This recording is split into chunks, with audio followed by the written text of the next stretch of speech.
Oklahoma has a new general manager. Yes, that's a college sports sentence now. Jay Smith of Locked On Sooners is joining me here. Does this make a big impact in your view, Jay? Jim Nagy is the guy they hired. He ran the Senior Bowl most recently, so he's been around the block in the college sports world for a while. But what does this mean for the Sooners as they try to elevate in the SEC that they have a new general manager? First off, Spencer, thanks for having me. And yes, to answer your question, this is huge. This is considered a grand slam hire by just about everybody in the industry. Everyone that, when it came out, social media lost its mind, from NFL reporters and journalists to executives. All kinds of people have loved this hire, mainly because Jim Nagy is he's a household name for those in the industry of scouting, in the industry of the NFL draft, all of that. Nagy brings not only a clout, for lack of better terms, but someone that has the relationships out there in the collegiate world when it comes to like connections to the NFL coaches. Because remember, with him running the Senior Bowl, the big thing with that is that he was building a relationship with agents. And agents were probably blowing him up about trying to get their kids into the Reese's Senior Bowl. At the same time, he had relationships with, agents for NFL players as well as front office staff, because they were looking at his players before they would draft them. So when Nagy took over in 2018, we didn't really know much about the Senior Bowl there in Mobile. It was all right. But the last 5 years, he's had over 100 players drafted every year, 5 years straight. Last year, 110. So that tells you that people are paying attention to the work that he's done. Not only that, now this is where it gets very big for Oklahoma here. North Carolina hired Bill Belichick. He brought Mike Lombardi in as his general manager, which Lombardi was a general manager in the NFL. Has an understanding of building staffs, building scouting rooms, all of that stuff. Nagy had a similar setup there at the Reese's Senior Bowl. He had to have scouts to be able to scout the players, the college players, to determine who was going to get an invite to come in and play in the game. And then NFL staff members, coaches, were the ones that came in and coached them in that game. So for him, he's going to come here. He's going to build out a staff of scouts and recruiters. Now, the question is going to be, how is his staff going to handle being able to recruit or evaluate high schoolers compared to collegiate players? But that's not something anybody's concerned about with him, because as much college tape as he's watched, because you got to grind the tape as a scout, especially what he was doing. It's a home run hire for Oklahoma, and it may put them ahead of a lot of others because he has those contacts in the agent world that a lot of these kids are leveraging nowadays with NIL.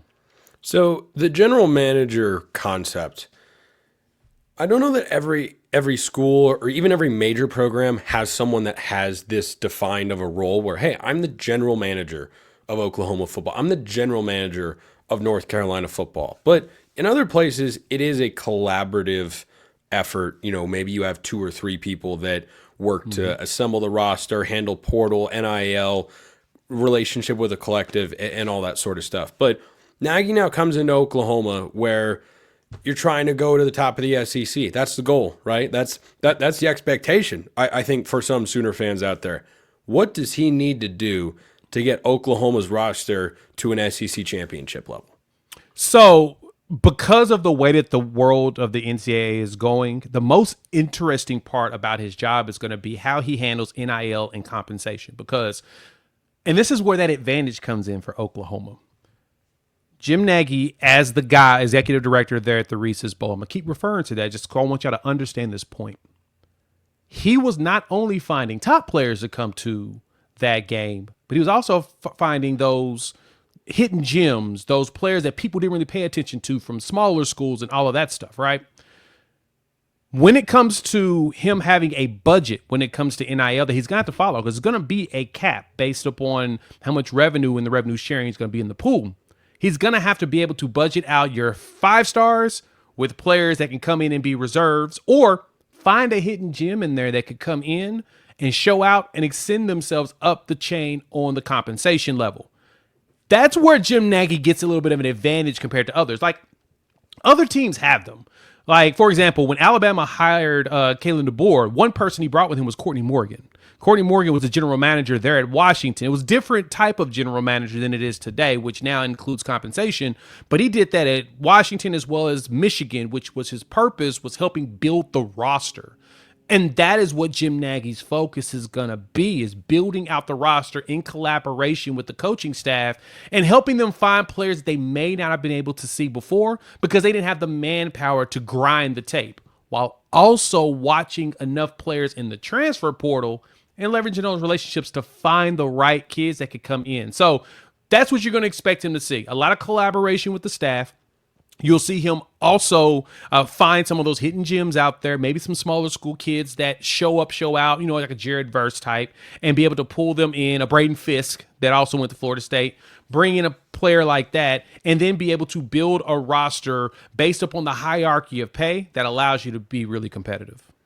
One thing he's dealing with, as you mentioned, is the transfer portal. And something that's been on my mind, Jay, as we wander through the offseason here.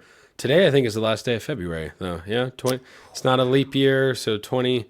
We're closer. We're getting closer, people. Spring ball is right around the corner. But I ask you right here, right now, Oklahoma's most important transfer is John Mateer. Easily.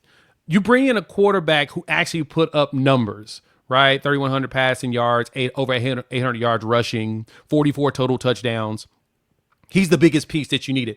The biggest problem Oklahoma had last year, and I even said this on Locked On as well as my channel Unfair Sports when I talked about this, the biggest thing for Oklahoma and the questions were you got a really young offensive line and you got two very young quarterbacks, a redshirt freshman and a true freshman.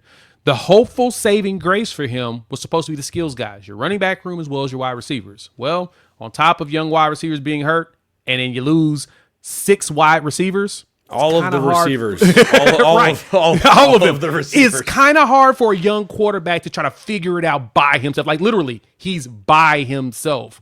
John Mateer comes in with that experience, not only with his offensive coordinator and that new playbook, but someone that's actually been out there and been able to make things happen. Like, he was almost a borderline one-man wrecking crew for Washington State. Now Wayshawn Parker was a pretty solid running back, but John Mateer was the one that everybody paid attention to. So he's the most important piece because he'll be coming into the SEC and he gets to prove himself at this level compared to what he did at Washington State. Is there another newcomer for this Oklahoma team that you look at and say, boy, he has to have a big year or else Mateer can't shine or the team won't be as good as we'd like them to be? Non-quarterback, obviously, who would you go to?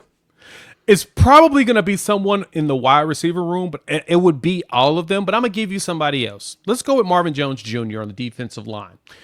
Marvin Jones Jr. was a 5-star edge, went to Georgia, didn't work out, went to Florida, and he was probably one of the brighter stars of that really, really bad Florida State team this past season. He needs a big year in order to prove that he deserves the quote-unquote 5-star status he had before.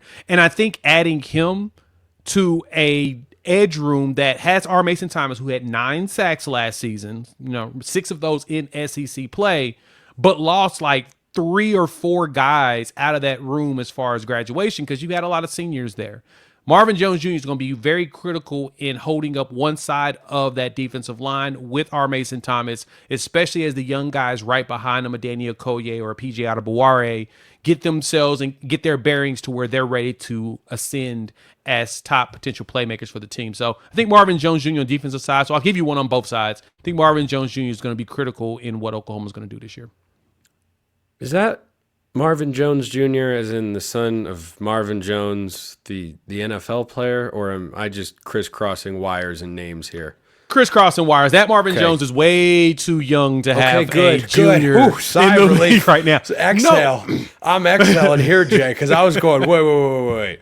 Marvin Jones. So I thought Marvin Jones was a junior already. Now if he's got a I mean, Antonio Gates Jr. is out there, so we're old enough. But I was hoping we weren't at that point. I'm relieved to hear that we are not. His dad did play in the NFL, though. He played for the Jets from 93 to 2003. That's a timeline I'm much more comfortable with than what I had in my head a moment ago. It sounds even a lot funnier, better.